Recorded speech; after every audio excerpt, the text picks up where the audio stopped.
Friends and both of are you. आज हम लोग लेके आ चुके हैं part second of SS text book GSEB board NCERT मतलब Gujarat board chapter number 1 is establishment of European and British rule in India. आज हम उसका सेकंड पार्ट लेके आ चुके हैं finally and this is the last part of this video. तो इस वीडियो में बने रहने के लिए प्लीज वीडियो को लाइक करें, कमेंट करें, सब्सक्राइब करें। तो चलिए अभी हम शुरू करते हैं। तो कल हमने पढ़ा था डैनिश तक, ठीक है। कल हमने कहाँ तक पढ़ा था? डैनिश तक पढ़ा था। आज हम पढ़ेंगे ब्रिटिश से, चालू करेंगे ब्रिटिश से लेके पढ़ेंगे आज हम battle of Plassey, battle of Buxar. Chapter है ये chapter.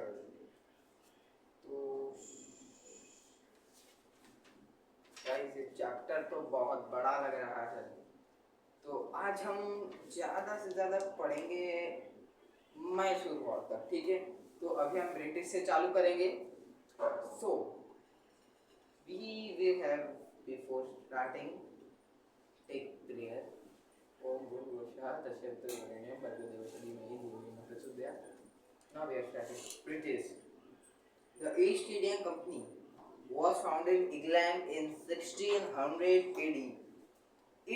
Its objective was to trade with the nation of East and establish a monopoly on them. In 1613 AD, the British got a decree from Jahangir. 1615 AD, they established their first fort in सूरत। तो इसमें क्या बता है basically कि जो east India company थी जो England में फाउंड हुई थी, कब में? 1600 एडी में। 1600 एडी में जो ईस्ट इंडिया कंपनी फाउंड हुई थी, तो उसने ट्रेड किया था बहुत सारे नेशन से, लाइक इंडिया, लंदन, अफ्रीका, ऐसे बहुत जगह से उसने ट्रेड किया था। तो ट्रेड करने के बाद क्या हुआ था? ट्रेड करने के बाद एक मोनोपोली आई थी 1613 एडी में। 1613 एडी में एक मोनोपोली आई थी। तो ब्रिटिश को उस मोनोपोली की वजह से एक डिक्री मिल गया जहांगीर से। तो उनने अपना एक फोर्ट बना लिया सूरत में। फोर्ट मतलब उसने किला बना लिया अपना सूरत में। So this is the main reason of monopoly. So now we are Thomas Roe obtained permission from Jahangir, trained to India। तो जो थॉमस रो था, थॉमस रो, इसकी सरनेम की स्पेलिंग मैं आपको बताता हूँ। इसकी सरनेम की स्पेलिंग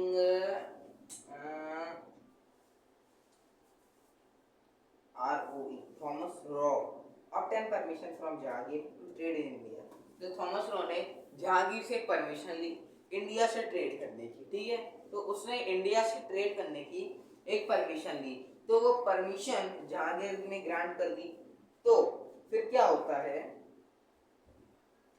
इन 1615 AD में उसने वो परमिशन मांगी थी किससे?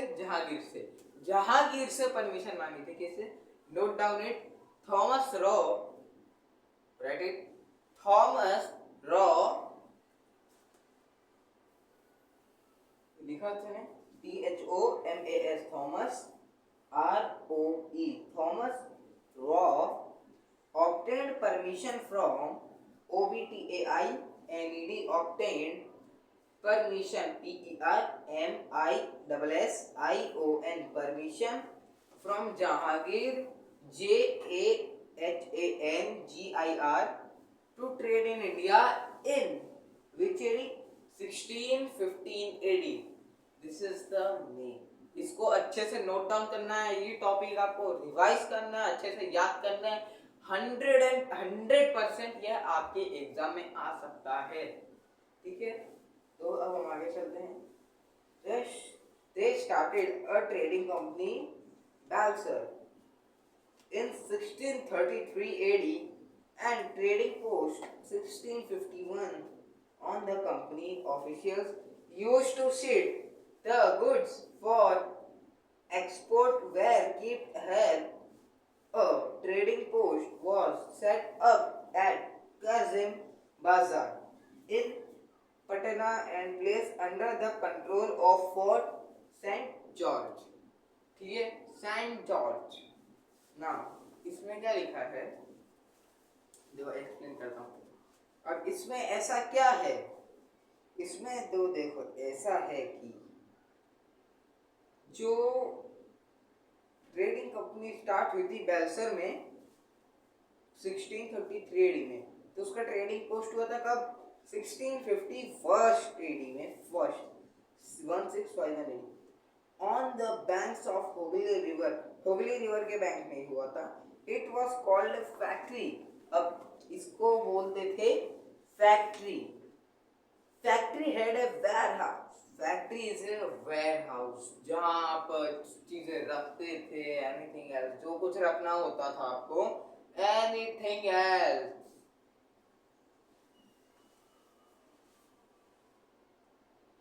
Where goods were stored and company officials used to set. जो वेयरहाउस होते थे, उनके जो वेयरहाउसेस होते थे, उसमें वो लोग जो उनके गुड्स होते थे, मतलब वही इंडिया के गुड्स जो होते थे, वो उनको उसमें स्टोर करने की मतलब परमिशन देती थी. वहां से सब आराम से बैठते थे.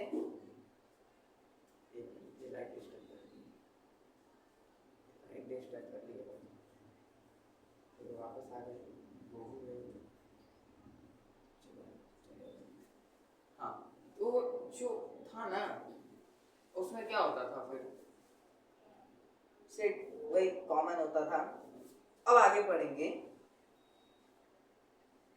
The goods export were kept had a trading post was set up at Kazim Bazar in Patna and placed under the control of Fort St. George. अब इसमें क्या बताया है, जो गुड एक्सपोर्ट होता था वो ट्रेडिंग पोस्ट कहाँ से होता था, काजिम बाजार से. काजिम बाजार इन पटना, पटना में आया है. और वो किसके कंट्रोल में रहता था वो किला, वो रहता था saint George. Saint George, GOERGE, ये सबको बेसिक दिया है. सेंट जॉर्ज के जो उसमें रहता था वो, इसमें सेंट जॉर्ज के किले में रहता था वो. ठीक है, अब हम आगे बढ़ते हैं धीमे धीमे. देखो ज्यादा हड़बड़ी हमको करनी नहीं है. हड़बड़ी करेंगे तो आप लोग फेल हो जाएंगे. तो सेंट जॉर्ज के जो उसमें था, ठीक है, तो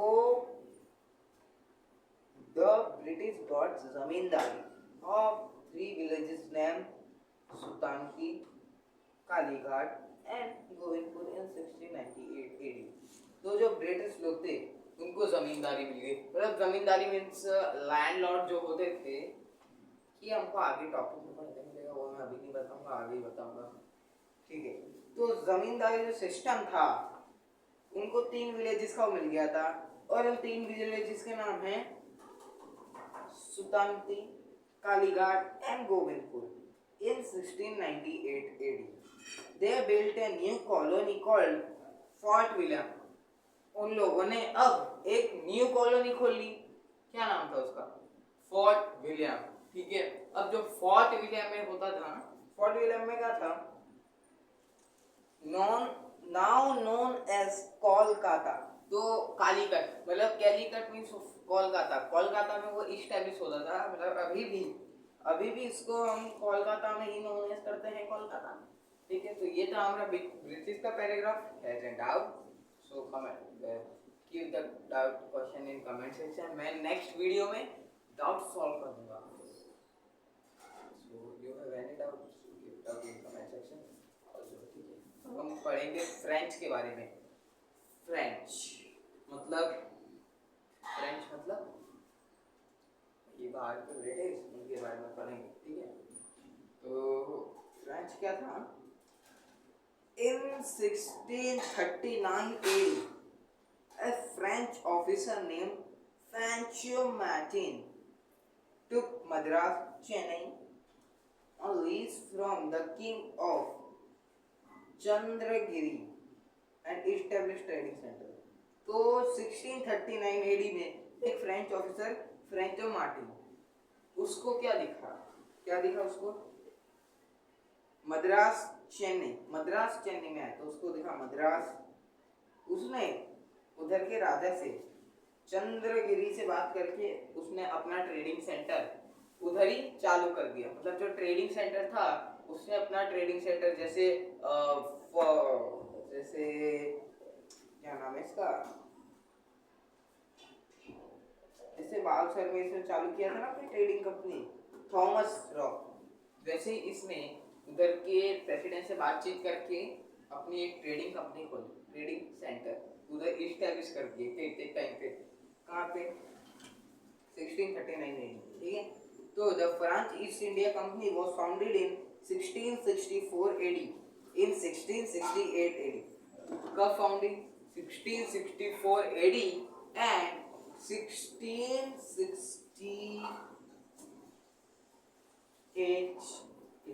in 1668 AD they established first trading center in Surat.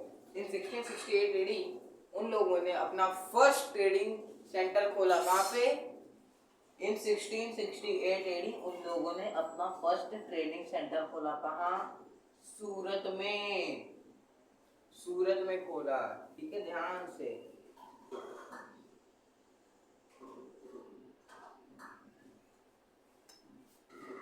सूरत में खोला, ठीक है। अब इसके बाद क्या था, जो फर्स्ट सेंटर था उनका वो खोला सूरत में इन 1668 AD।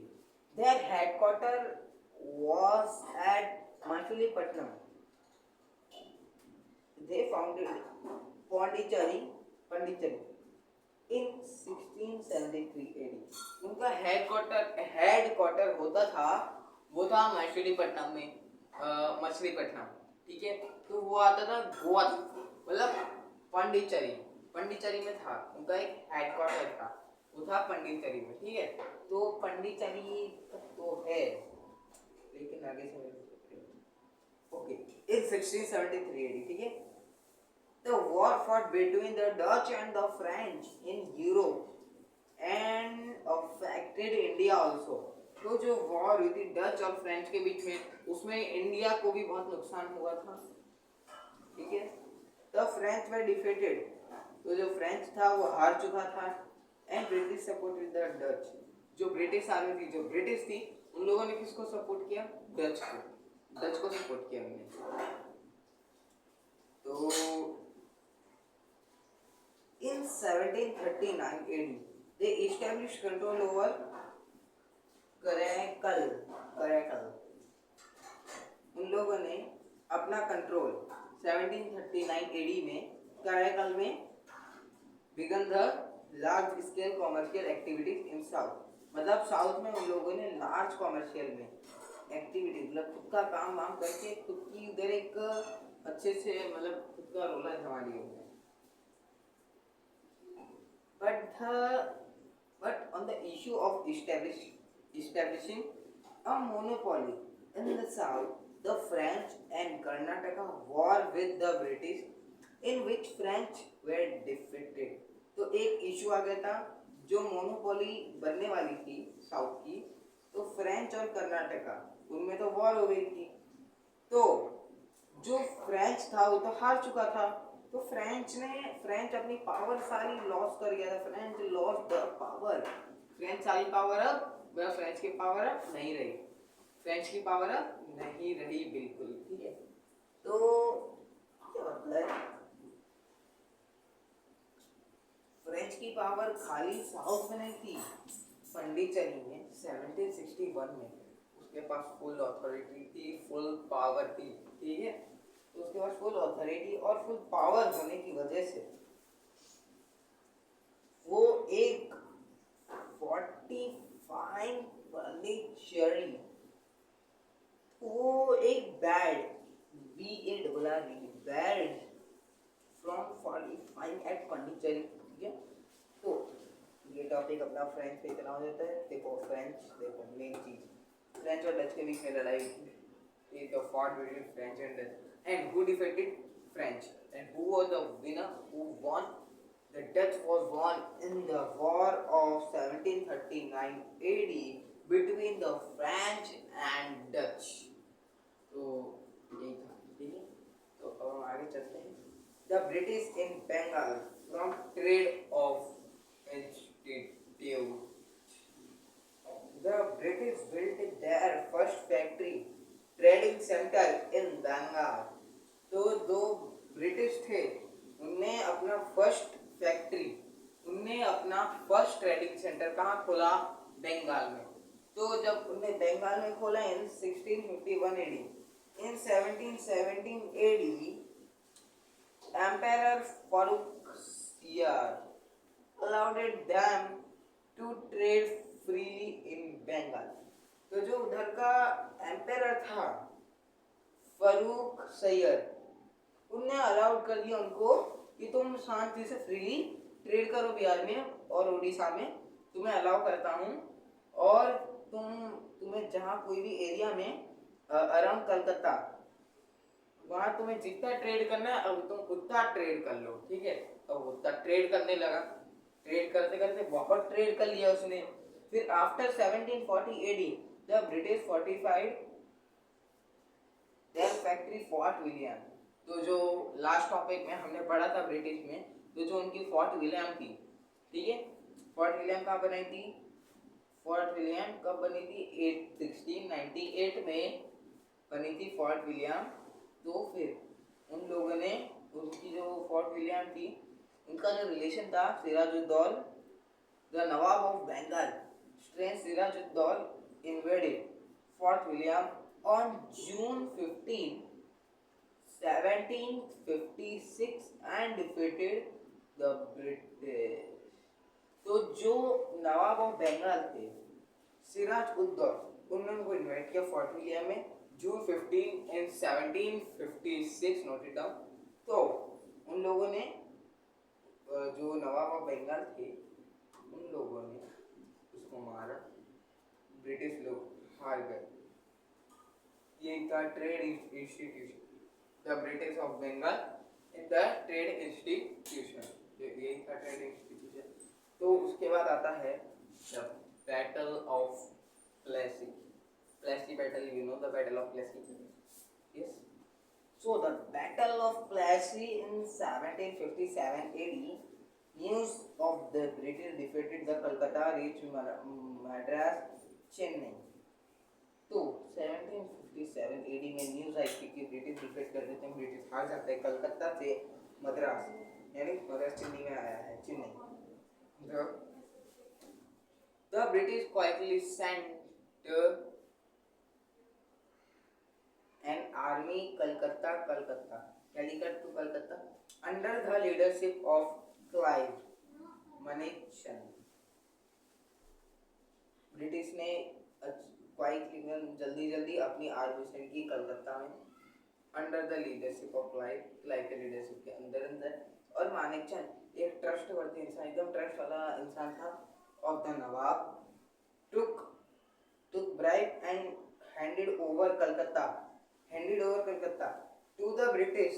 The Britishers now resorted of army Mir Zafar as they promised to make it him Nawab. Okay.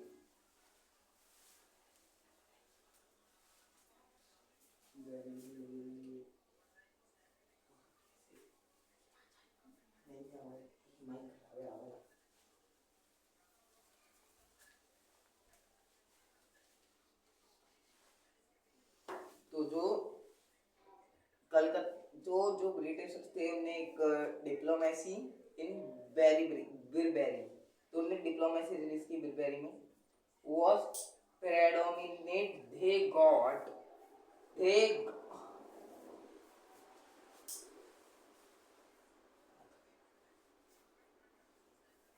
Diplomacy bribery, they predominate, ठीक है। उन्होंने डिप्लोमेसी गॉट की, they got the support of nawab commander in chief, उनको एक support मिला था नवाब का commander in chief of army Mir Jafar का उनको फुल ऑफ सपोर्ट मिला था, ठीक है। तो उनने प्रॉमिस किया था टू मेक हिम नवाब।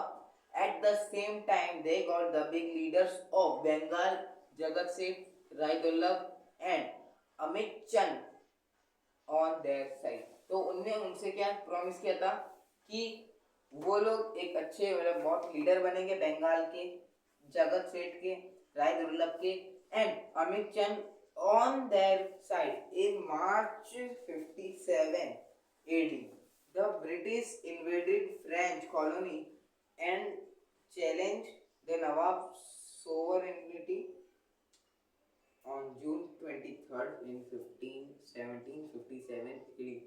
तो जो मार्च में 1757 AD में उन लोगों ने इनसे वादा किया था, किससे, मीर जाफर से। Noted down.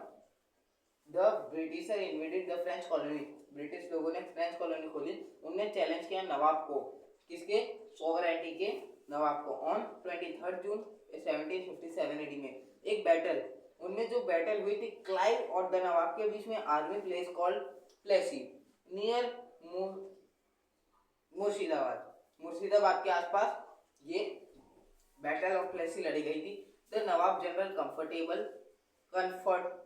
कन्फर्टेड, जो नवाब जनरल नवाब था वो confronted British, but Nawab army was defeated, जो नवाब फिर भी नवाब की आर्मी हार गई। ठीक है, तो Mir Jafar बटेरियल Mir Jafar was made Nawab Siraj ud-Daula was captured and killed the Nawab to Mir Jafar Butterial. The Nawab Siraj ud-Daula killed the Nawab, gave Jagir of 24 dragons to the Britishers and allowed them to trade without excess duty. After the Battle of Plassey in whole of Bengal came under control Britishers. From here they become the owners of the institute, placed merchants. Not only this, their path of victory India started from here by 1818 AD in the whole of India British rule। तो ये थी battle of Plessis की लड़ाई। तो battle of Plessis में यही हुआ था कि जो मीर जाफर से उन लोगों ने वादा किया तो वादा उन लोगों ने तोड़ दिया और सिराजुद्दौला को उन लोगों ने वापस से नवाब बना दिया बंगाल का। बस यही था बैटल ऑफ प्लेसी में। फिर आ जाता है battle of Buxar 1764 AD। Battle of Buxar लड़ी गई थी 1764 AD में, मैसूर वॉर के पहले। Mir Qasim nawab of Bengal made Nawab of Awadh and Mughal. Emperor planned to expel the Britishers from India. The army of these three consisted of about 50,000 soldiers, whereas the company's army was of 72 soldiers। 7,072 soldiers। तो देखो मीर कासिम मिला नवाब of Bengal Awadh of Mughal से। तो Awadh of Mughal से जो उसने क्या किया, पहले अवध ऑफ मुगल के बीच में, उन दोनों के बीच में वॉर शुरू हुई। तो जो मीर कासिम था उसकी कहीं आर्मी थी 50,000 के अराउंड, और जो अवध ऑफ मुगल था उसकी आर्मी थी 7,074 अराउंड मतलब 8,000 भी मान के चलते हैं। तो उनकी जो इतनी आर्मी थी, ठीक है, 7,072 soldier. The battle of Buxar October 22 1764 में वो बैटल ऑफ बक्सर लड़ी गई थी। तो fought between these three rulers of India and the British army under the leadership of Major Monro। वो फॉट हुई थी इतने टाइम पे तीन रूलर्स ऑफ इंडिया। तीन रूलर्स ने इंडिया में ये झगड़ा चालू किया था, लड़ाई चालू की थी। ब्रिटिश आर्मी की लीडरशिप ऑफ मेजर मुनरो की लीडरशिप आर्मी थी। The British won the war of Plassey made their motive fame. तो जो वॉर हुई थी वो प्लेसी में वो जीत गए थे मोटिव फेम से। There was no one India challenge the British who had defeated the three rulers together। India वालों ने किसी से भी वो मतलब जो हुआ था झगड़ा उसके बारे में इंडिया वालों ने वापस जंग छेड़ने की बात नहीं की, क्योंकि ब्रिटिश वाले ही वापस वो जंग छेड़ने की बात चालू करने वाले थे, उनको पता था। तो the battle of Buxar gave the British civil rights of Bengal, Bihar and Odisha, i.e. they became the masters formally, where whereas the administrative responsibility rested the Nawab, the Daw system, Dwarmukhi, Kantu came to into existence। तो इसमें क्या बताया है कि जो British defeated थी, जो battle of Buxar British give civil right, जो बैटल ऑफ बक्सर थे उनको सिविल राइट्स मिल गई थी, गवर्नमेंटल राइट्स मिल गई थी कि वो बंगाल, बिहार एंड ओडिशा ब्रैकेट ओडिशा वो उधर के मास्टर फॉर्मली बन सकते हैं, whereas the administrative responsibility rested the nawab, वो लोग वहाँ के प्रेसिडेंट या नवाब ऐसे कुछ बन सकते थे, उनको ये पूरी अथॉरिटी मिल गई थी ये वॉर के बाद। तो उन लोगों ने दो सिस्टम द्विमुखी रूल को एग्जिस्ट करने दिया, उसको जारी रखा ताकि इंडिया वालों को कोई दिक्कत ना हो। तो ये था हमारा बैटल ऑफ बक्सर 1764। अब हम पढ़ेंगे मैसूर वॉर। तो जो मैसूर वॉर थी, Mysore war became the most powerful state in south India after the end of Vijayanagar empire 1761 AD under the leadership of Hyder Ali. Hyder Ali trained the soldier in the European method and equipped with them with arms. The British came concerned about Hyder Ali's rapidly growing power, authority. Therefore, 4 Mysore wars were fought with the state of Mysore 1767-9 L-69 AD, 1767 to 69 AD and 1782-84 AD and 1790 to 92 and 1799 AD. The first 2 battles was for Hyder Ali and the other 2 with Hyder Ali's powerful son Tipu Sultan. तो जो Mysore war थी वो बहुत powerful, Mysore war powerful war थी in south India. तो जो south India में जो एम्पायर था, जो south India after end of the Vijayanagar empire, तो जो विजयनगर एम्पायर था वो जो जब एंड हुआ 1761 AD under the leadership of Hyder Ali. जब हैदर अली था तो साउथ इंडिया बहुत सही था और विजयनगर एम्पायर के लिए एकदम अच्छा था 1761 एडी में under the leadership of Hyder Ali. Hyder Ali train the soldier in the European method and equipped them with arms. उसने अपने हैदर अली ने उनके सोल्जर को कैसे ट्रेन किया, उनके यूरोपियन मेथड से, इक्विप विद द आर्म्स, उन्हें एकदम आर्म्स एकदम फुल ट्रेनिंग दे रखी थी इन लोग को कि वो लोग आए कि तुम उसे मार के भगा देना, ठीक है। The British became concern about Hyder Ali's rapidly growing powerful and the authority. तो जो ब्रिटिश रूल था वो रैपिडली एकदम अचानक से उनकी जो फॉट हुई थी, Hyder Ali rapidly growing powerful and authority, वो एकदम ऊंचा जा रहा था तो उसको अथॉरिटी सारी अलाउड हो रही थी तो किसी को सही नहीं लग रहा था। तो क्या हुआ, therefore the Mysore war was fought in the state of Mysore। जो मैसूर वॉर फॉट हुई थी, जो झगड़ी थी वो हुई थी स्टेट्स ऑफ मैसूर में। तो मैसूर में हुई थी इन 1767 टू 1769 तक, इतनी हुई थी 2 इयर्स, 1780 to 84 4 years, फिर 1790 to 92 2 years and 1799 AD first 2 battles were fought Hyder Ali and that too with Hyder Ali's powerful son Tipu Sultan. तो जो पहले की जो 2 battles हुई थी 1767 AD में to 1769 AD, उसमें हैदर अली के पास 2 with हैदर अली पावरफुल सन, उसके पास